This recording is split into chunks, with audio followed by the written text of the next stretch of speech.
আজকের জেনারেশন জানেই না যে এই ঋত্বিক চক্রবর্তী আর দেবের দুজনেরই উত্থান কিন্তু প্রায় একই সময় এবং সেই আল্লু অর্জুনের হাত ধরেই। কেন আল্লু অর্জুনের হাত ধরে বললাম? কারণ কমার্শিয়ালি প্রথম সিনেমা ঋত্বিক চক্রবর্তীর কিন্তু পাগল প্রেমী, যা 2004 সালে আল্লু অর্জুনের সেকেন্ড ছবি আরিয়ার কপি পেস্ট। এবং তারপরে দেবের জীবনের প্রথম ব্লকবাস্টার চ্যালেঞ্জ, সেটিও কিন্তু আল্লু অর্জুনের ব্লকবাস্টার বান্নি ছবির রিমেক, মানে কপি পেস্ট। তো সেই জায়গা থেকে দাঁড়িয়ে এবং একজনের উত্থান হচ্ছে 2005-এ, হ্যাঁ 2005-এ, 2005-06 সালে যখন আই লাভ ইউ হচ্ছে তখন কিন্তু সিদ্ধার্থের ছবি ছিল আই লাভ ইউর অরিজিনালটা। আর তারপরে যখন বান্নির থেকে চ্যালেঞ্জ কপি হচ্ছে তখন 2009 সাল। অথচ পাগল প্রেমী যখন রিলিজ করছে, অর্থাৎ আরিয়ার যেটা কপি পেস্ট, যেটা ঋত্বিকদার প্রথম কমার্শিয়াল হিট, ওটা সেই ছবিটা হিট ছবি।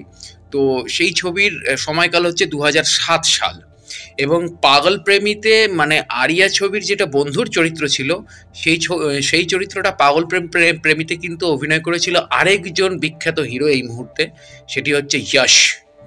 তো এক্স্যাক্টলি ঋত্বিক চক্রবর্তী, যশ, দেব, এরা তিনজনই একই সময় এবং সেই আল্লু অর্জুনের ইনফ্লুয়েন্সেই কিন্তু তারা ইন্ডাস্ট্রিতে এসেছিল এবং সেইভাবেই কিন্তু ছবি হিট হয়। কারণ সেই সময় মানুষ সাউথ ইন্ডিয়ান সিনেমা দেখতে পারতো না, আল্লু অর্জুনকে চিনতো না। সেই জায়গা থেকে দাঁড়িয়ে এই ছবিগুলোকে আত্মীকরণ করে এই ছবিগুলোকে ব্লকবাস্টার হিট করে দেয়। কিন্তু পরবর্তীকালে যখন আল্লু অর্জুন সম্বন্ধে মানুষ জানতে পারে, তখন কিন্তু মানুষ বুঝতে পারে যে এই প্রত্যেকটা ছবি কপি পেস্ট। তারপর গঙ্গা দিয়ে অনেক জল বয়ে গেছে, জীবন অনেক পরিবর্তন হয়ে গেছে, সময় অনেক পরিবর্তন হয়েছে, সোসাইটি অনেক পরিবর্তন হয়ে গেছে, জেনারেশন ওয়াইজ চেঞ্জ হয়ে গেছে। তো ঋত্বিকদার নিজস্ব একটা জনার তৈরি করে নিয়েছে, নিজস্ব একটা সিগনেচার তৈরি করে নিয়েছে এবং তার অনেক ছবি, তার শব্দ একটা ওয়াস ফিল্ম, সেটা আমরা সবাই জানি। এবং শব্দ কিন্তু ন্যাশনাল অ্যাওয়ার্ড উইনার একটা সিনেমা। এবং শব্দ আজও আমি দেখলে, ঋত্বিকদার অভিনয়, ঋত্বিকদার পারফরমেন্স দেখলে আমি শিহরিত হই। এছাড়া আরও অনেক ছবি আছে, সেই সব ছবিগুলো নিয়ে আমি এখানে আলোচনা করলামই না।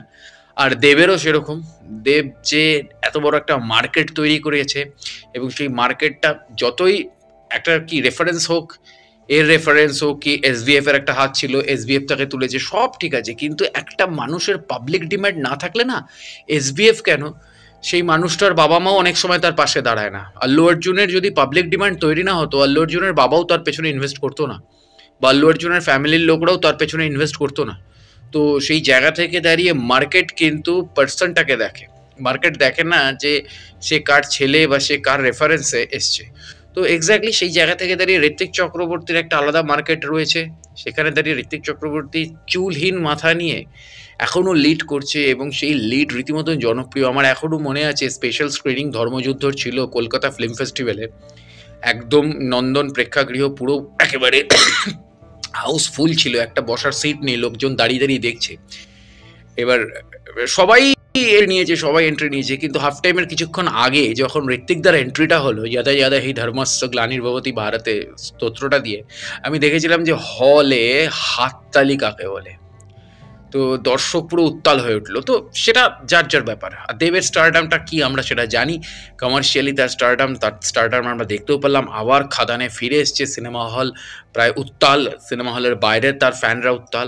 কিন্তু এহেন ব্যাপারে না এই ছেলে মানুষগুলো কেমন একটা খুব খুব এই চুলোচুলি ব্যাপারগুলো খুব একটা গ্রাম্য, মানে ঝগড়ুটে বুড়িদের মতন একটা কুটকচালি একটা চলছে। মানে ঋত্বিকদা একটা কি পোস্ট করলো না করলো সেটা নিয়ে নেটিজেনরা দেখলাম তুলকালাম শুরু করে দিল, কেউ কেউ তো দেগে দিল। আমি একটা পোস্ট দেখছিলাম যেখানে একটা পেজ 4 জনের ছবি দিয়ে দেব বিরোধী বলে দেব ওরা বয়কট করছে। সেখানে শিবুদাও রয়েছে, সেখানে রাজ চক্রবর্তী রয়েছে। আরে এরা ভুলে যায় যে এরা সব এক ইন্ডাস্ট্রি, আমরা সব এক ইন্ডাস্ট্রি, এখানে কোনো ঝামেলা নেই, কোনো ঝঞ্ঝাট নেই, কোনো ঝগড়া নেই, কোনো অশান্তি নেই। এইগুলো জাস্ট দর্শকরা ক্রিয়েট করছে, মার্কেট ক্রিয়েট করছে, আর কিচ্ছু নয়, নাথিং।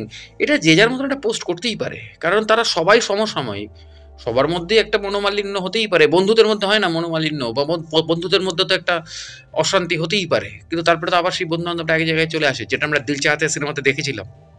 তো এক্স্যাক্টলি এরকমই একটা ইগো ক্ল্যাশ হয়েছে বা একটা মনোমালিন্য হয়েছে, আবার সব ঠিকঠাক হয়ে যাবে। কালকেই দেখবেন আবার রাজ চক্রবর্তী, দেব, ঋত্বিক একসাথে লে ছক্কার পার্ট 2 বানিয়ে ফেলেছে হয়তো। তো তখন তো আর এই মানে নিন্দুকগুলো আসবে না। তো এক্স্যাক্টলি সেই জন্যই এই বিষয়টা নিয়ে এত কুটকচালি, এত কলতান করে, মানে এত ঝামেলা করে লাভ নেই। সিনেমা দেখুন, সিনেমার এনজয় করুন, এবং অবশ্যই বাংলা ইন্ডাস্ট্রি আস্তে আস্তে পরিবর্তন হচ্ছে, মার্কেট সেই জায়গাটার মধ্যে তাকিয়ে রয়েছি। কিন্তু এবার একটা রিকোয়েস্ট, যে নতুন ছবি যেগুলো একেবারে নতুন ছবি, নতুন ডিরেক্টর, নতুন আর্টিস্টদের নিয়ে যে ছবিগুলো লাইমলাইটে আসতে পারছে না, আমি খুব শিগগিরই একটা ছবির আপডেট নিয়ে আসবো। যে ছবিটা ভালো টাকা খরচা করেও বানানো সত্ত্বেও, ভালো ভালো অভিনেতারা থাকা সত্ত্বেও সেই ছবিটা সেরকমভাবে মার্কেটে চলতে পারেনি, কারণ সেরকমভাবে হল পায়নি এবং সেরকমভাবে তার পাবলিসিটি হয়নি, এবং সেই অভিনেতারাই সেরকমভাবে সেই সিনেমাটার পাশে দাঁড়ায়নি। তো এই বিষয়টা নিয়ে আমি অ্যানালাইসিস করতে আসবো পরবর্তী সময়। তো অবশ্যই জুড়ে থাকুন আমার চ্যানেলের সাথে, আর অবশ্যই জুড়ে থাকুন আমার পেজের সাথে। আর এই ফালতু বিষয়ের মধ্যে বাচ্চা ছেলের মতন ঢুকে যাবেন না। এটা সম্পূর্ণ একটা পরিবার, একটা film industry, Kolkata film industry একটা পরিবারের নিজেদের ঝগড়া, পরিবারের সদস্যরাই মিটিয়ে নিতে পারবে। জুড়ে থাকুন। নমস্কার।